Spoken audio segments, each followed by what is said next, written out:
Bismillahirrahmanirrahim. Assalamualaikum warahmatullahi wabarakatuh. Di kesempatan kali ini, saya Haidar Al-Faruq, mahasiswa Fakultas Hukum Universitas Muhammadiyah Malang, akan melakukan review buku soal manajemen law firm yang dituliskan oleh Laura Emsen yang berjudul Managing the Modern Law Firm, New Challenges, New Perspective. Buku ini diterbitkan pada tahun 2007 oleh Oxford University Press. Apa sih manajemen law firm itu? Jadi manajemen law firm adalah sebuah ilmu pengetahuan soal bagaimana memanage sebuah firma hukum atau kantor hukum. Dan di latar belakang buku ini, Laura memutuskan untuk melakukan sesuatu tentang hal ini, menemukan cara untuk membawa penelitian kami yang berkualitas tinggi berlandaskan teori dan teliti secara empiris tentang firma hukum kepada orang-orang yang mencoba mengelolanya untuk membangun jembatan antara akademisi dan pengacara. Laura mengakui senang mengetahui bahwa kolega akademis yang sangat ingin menyeberangi jembatan antara pengacara dan akademis senang untuk ditemui di tengah jalan. Menerjemahkan penelitiannya bukanlah tugas yang mudah. Dia juga dibantu oleh banyak mitra dan manajer bisnis profesional dalam Clifford Chance. Setiap bab berbasis penelitian telah secara berhati-hati oleh anggota Clifford Chance yang telah dibuat sangat fokus. Di sini ada beberapa bab dalam mengatur sebuah law firm. Yang pertama, bab soal kemitraan. Karena sejumlah besar firma jasa profesional meninggalkan bentuk tata kelola kemitraan.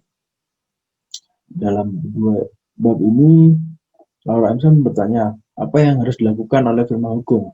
Haruskah perusahaan Inggris memanfaatkan reformasi peraturan yang saat ini untuk memasukkan atau go public? Bagaimana firma hukum nasional atau global terbesar mempertahankan karakteristik berharga dari kemitraan dan menghindari menjadi perusahaan dalam semua kecuali nama.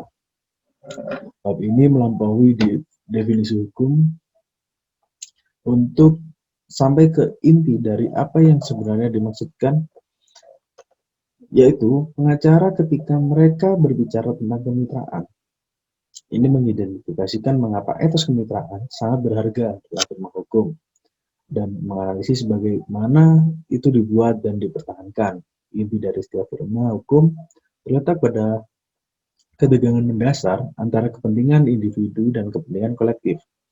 Etos kemitraan yang kuat dan diakui secara universal adalah fundamental untuk membangun dan memelihara. Yang kedua adalah orang-orang Anda. Bab sebelumnya menekankan bahwa relatif mudah untuk mengembangkan etos kemitraan yang kuat dan koheren jika pengacara berasal dari latar belakang yang sama dan telah tumbuh bersama. Dalam lingkungan seperti ini, proses sosialisasi bersifat implisit dan tidak terucapkan, dan hanya membutuhkan waktu terbatas akan sistem formal untuk manajemen mitra. Dalam bab 3 ini, David berpendapat bahwa ketika firma hukum menjadi lebih beragam, metode manajemen implisit ini tidak lagi dapat dijalankan. Sebaliknya, firma hukum perlu mengembangkan proses sosialisasi dan manajemen mitra yang lebih eksplisit. Firma hukum di Amerika Serikat telah bergumul dengan bermasalah keragaman dalam beberapa dekade ini. Masalah menjadi semakin penting dalam konteks Eropa. Apakah keragaman didefinisikan dalam istilah etnis, gender, ataupun geografi? Di banyak firma hukum, pengacara perempuan merupakan mayoritas di tingkat pemula, tetapi masih relatif jarang di tingkat kemitraan. Di firma hukum internasional dan global, posisi manajemen paling senior biasanya dipegang oleh pengacara dari negara asal. Dan baru-baru ini, klien mengajukan pertanyaan canggung tentang keragaman etnis dari firma hukum yang melayani mereka. Banyak yang bisa dipelajari dari pengalaman Amerika Serikat, dengan sedikit perubahan yang berarti yang akan terjadi selama kasus keragaman dibingkai dalam hal yang benar secara moral atau yang baik untuk bisnis. Firma hukum juga harus melampaui keasikan ini untuk mengatasi forma budaya, sistemik, dan struktural yang kaku menghambat kemampuan mereka untuk merespon dunia yang berubah di sekitar mereka. Hanya dengan demikian, firma hukum dapat dipastikan akan menarik dan mempertahankan pengacara terbaik. Bab selanjutnya adalah keahlian Anda. Dan bab sebelumnya telah berfokus pada inovasi manajemen pada tingkat budaya, struktural, dan sistemik.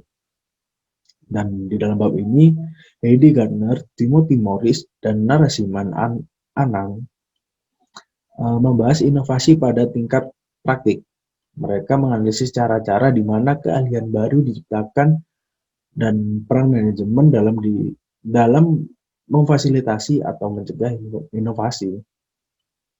50% dari semua prakarsa pengembangan praktik baru tidak berhasil. Kegagalan ini mahal, baik dalam waktu maupun uang, merupakan kehilangan kesempatan besar bagi banyak firma hukum. Firma hukum modern tidak dapat mengandalkan trial dan error dalam hal sesuatu yang sama pentingnya dengan pengembangan keahlian. Gardner, Morris, dan Anand menjelaskan mengapa beberapa inisiatif gagal, yang lainnya berhasil. Sedangkan yang lainnya berhasil mengidentifikasi bahan utama yang harus untuk pengembangan praktik baru yang sukses dan cara berbeda di mana bahan-bahan ini harus digabungkan. Individu inovatif melainkan peran penting dalam pengembangan keahlian baru. Tapi kolega yang kesal terkadang dapat menyerobot inisiatif mereka. Oleh karena itu, para manajer memiliki tanggung jawab untuk mengidentifikasi ide-ide yang baik untuk menciptakan lingkungan tempat mereka yang berkembang. Proses pengembangan praktik baru mewujudkan interaksi dinamis antara individu dan kolektif, yang merupakan karakteristik dari kemitraan dan menyoroti peran kunci manajemen adalah mendukung kerja individu yang bertindak untuk kepentingan kemitraan secara keseluruhan. Bab selanjutnya, soal penghasilan Anda. Meskipun Anda tahu beberapa nilai yang diberikan klien Anda, berapa tepatnya yang harus Anda kenakan untuk layanan Anda. Praktik penagihan per jam dikutuk oleh pengacara dan klien, dan banyak firma hukum saat ini berjuang untuk mengembangkan metode harga baru yang mencerminkan nilai layanan yang mereka tawarkan.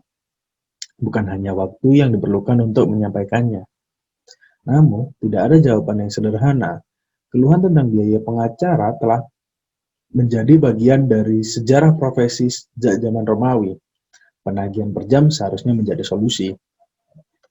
Di dalam bab ini, Lucien Lebelci mengeksplorasi beberapa masalah yang ditimbulkan oleh penagihan untuk praktik pengacara dengan mempelajari evolusi historis dari jam yang dapat ditagih dan bagaimana hal itu membentuk kehidupan pengacara individu. Keberhasilan firma hukum dan reputasi profesi hukum, Lebelci menganalisis interaksi dinamis dari 4 elemen utama. Yang pertama, tarif penagihan, yang kedua, praktik kompensasi, yang ketiga, metode penerapan harga, dan yang keempat adalah struktur kepemilikan. Dia berpendapat bahwa keempat elemen ini terikat erat dengan sistem yang kompleks dan dinamis. Waktu yang dapat ditagih begitu tertanam dalam praktik yang dilembagakan ini sehingga pengacara perlu menghadapi perubahan pada tingkat fundamental sebelum metode baru untuk mengenakan biaya atas layanan hukum dapat diadopsi. Bab selanjutnya, modal Anda. Sementara bab sebelumnya berfokus pada pendapatan, di bab selanjutnya ada membahas soal modal. Stephen Mason bertanya, apa yang mendorong nilai dari firma hukum?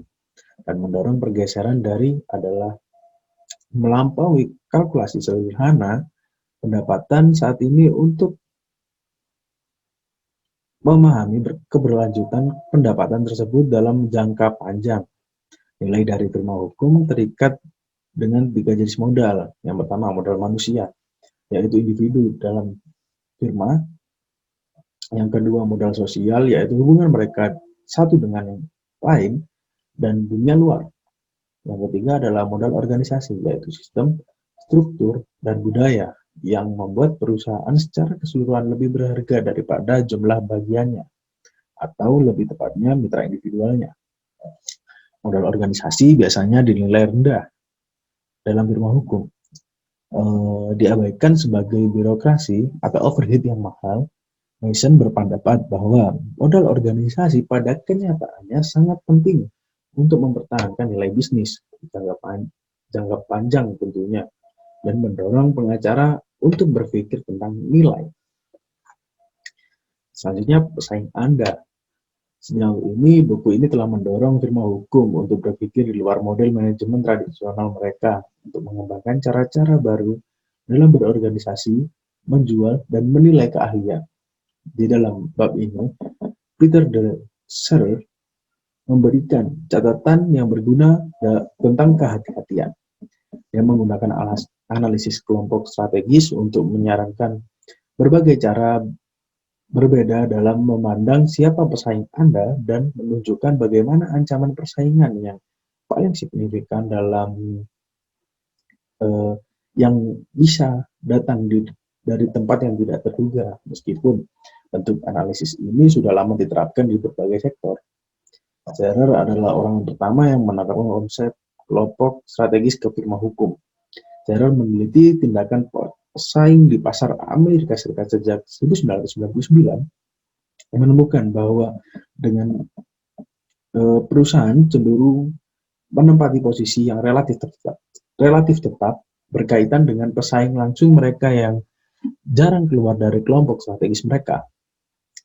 Firma hukum yang ingin berinovasi untuk menghadapi kekuatan inersia yang sangat kuat, Serre mengevaluasi konsekuensi keuangan dari berbagai tindakan strategis dan menemukan bahwa perusahaan Amerika Serikat yang pertama menginternasionalkan telah mengalami tingkat profitabilitas yang lebih rendah daripada mereka yang lebih lambat untuk melakukan ekspansi internasional.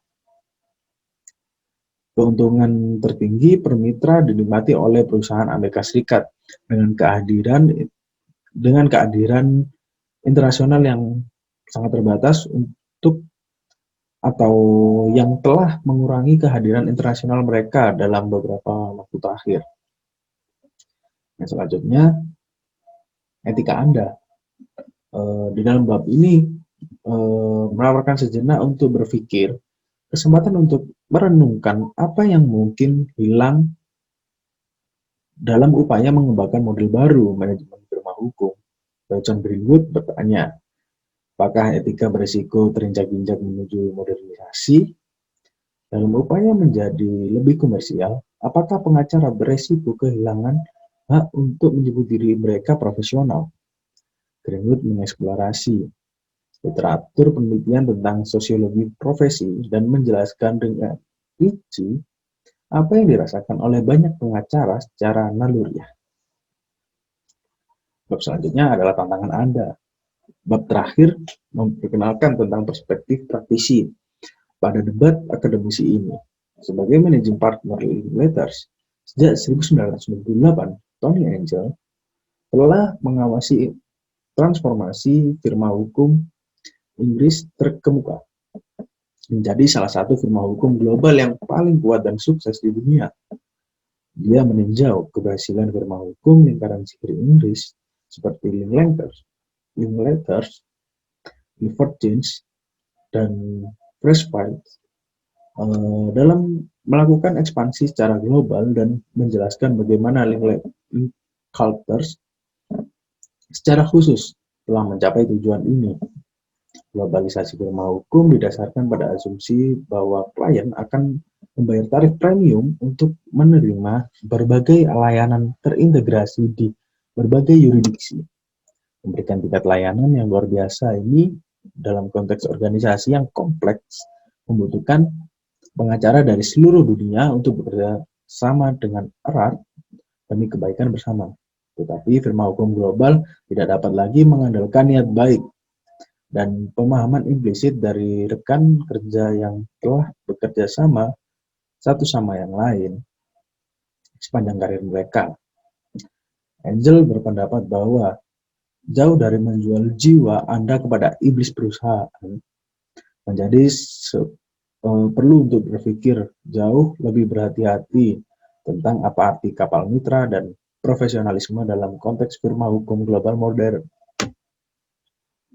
dan menginvestasikan waktu dan sumber daya untuk mewujudkannya.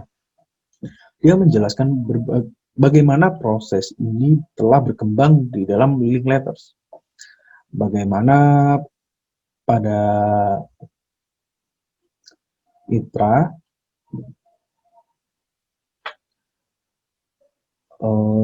sampai pada pemahaman tentang apa yang perlu diubah dalam mengejar visi bersama mereka, dan elemen apa dari etos kemitraan dan profesionalisme yang harus dipertahankan dengan segala cara.